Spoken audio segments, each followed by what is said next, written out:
านสาวแบบนี้มาแอบส่องความหวานของคู่หักของคนบันเทิงแล้วกันที่โซความหวานตลอดในระยะที่ผ่านมาพร้อมกับความหวานฟ้องกระจายคนมีคู่ต้องอิสาตาฮ้อนกับความหวานของเราคนดังกลุ่มนี้เอาเป็นว่าไปเริ่มต้นกันเลยมาเริ่มที่คู่ทำอิที่เฮานำมาฝากกันกับคู่ของสาวเสี่ยวผิงไซยาลินกับหวานใจเทรนเนอร์นายแบบกล้ามใหญ่ที่หวานสะเทือนวงการในระยะหลังๆที่ผ่านมาจนมีกระแสว่าเกี่ยมแต่งดองแล้วเป็นทีเหียบห้อยสำหรับคู่นี้คู่ต่อมาหากเปิดตัวหวานใจไม่มาดๆกับสร้างแต่งหน้าสื่อดังอย่างอเล็กอลิยะศูนย์ดาราคู่นี้บอกว่าอย่างหลายมีแต่เหินฟ้าสวีทหวานต่างประเทศเลยเติมเต็มความหวานให้กันและกันเห็นแล้วต้องหวานจิกหมอนผู้แหลไปกับความหวานของคู่นี้และคู่นี้ก็เส้นเดียวกันหากก็เปิดโตกันไปไม่มาดๆกับคู่ของสาวมีพูนศัพท์พลโยธามิดอินเตอร์เนชั่นแนล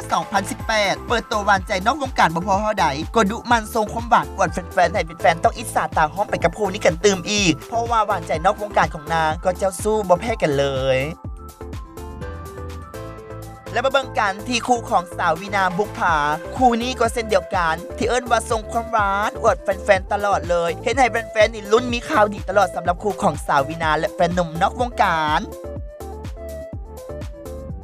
และนี่ก็เป็นความหวานทั้ง4คู่ของเราคนดังที่เฮานำมาฝากกันในระยะนี้แต่ยังบ่เบิดได้ทำผู้ชมมื้อนี้ยังมาตามต่อกับเราคนดังที่มีกระแสแว่วๆว่ากำลังซุ่มปลูกต้นหักกับหวานใจนอกวงการและในวงการที่เอิ้นได้ว่าเป็นกระแสมิดเงียบยังบ่เปิดโตเทื่อซึ่งว่าจะมีคู่ของภายในนั้นเอาเป็นว่าไปฮู้กันมาเริ่มกันที่คู่ของสาวบาร์บี้ปียมาศมีกระแสแว่วๆว่ากำลังซุ่มปลูกต้นหักกับหวานใจนอกวงการแต่ความหวานนั้นหยดลงสตอรี่ Facebook ให้ได้รับชมกันอยู่เรื่อยๆแต่ยังบ่เปิดโตเทื่อว่าแม่นหนุ่มคนใดที่ได้ครอบครองหัวใจของนางคู่ต่อมาเป็นคู่ของหนุ่มแม็กภูวเนศกับสาวมิโซฟิเกอร์คู่นี้หลายๆคนลุ้นหลายๆคนเชียร์ให้เป็นแฟนกันอยู่แต่ทั้งคู่ก็ยังไม่ได้ออกมาเปิดโตกันแต่อย่างใดแต่มีกระแสว่ากำลังซุ่มปลูกต้นหักกัน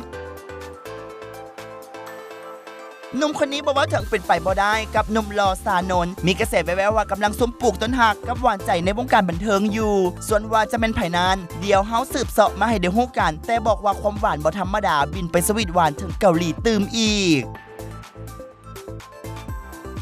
และมาปิดท้ายกันกับคู่ของหนุ่มวิลลี่น้อยจากค่ายก้าวหน้าเอนเตอร์เทนเมนต์มีกระแสว่ากำลังซุ่มปลูกต้นหักกับหวานใจนางงามงานนี้ยังไม่ได้ออกมาเปิดเผยให้แฟนๆได้ฮู้กันเถื่อส่วนว่าจะเปิดเผยเมื่อใดเดี๋ยวนำมาให้ได้ฮู้กันตืมแต่ความหวานนั้นบ่ธรรมดาเด้อแฟนๆพอมีคนตาดีเห็นทั้งคู่แอบไปหับไปส่งกันตืมอีกและนี่ก็แม่นเราคนดังที่ซุ่มปลูกต้นหักกันอยู่ที่เฮานำมาฝากให้ได้ฮู้กันแต่ว่าจะเปิดโตเมื่อใดนั้นเดี๋ยวนำมาฝากกันตืม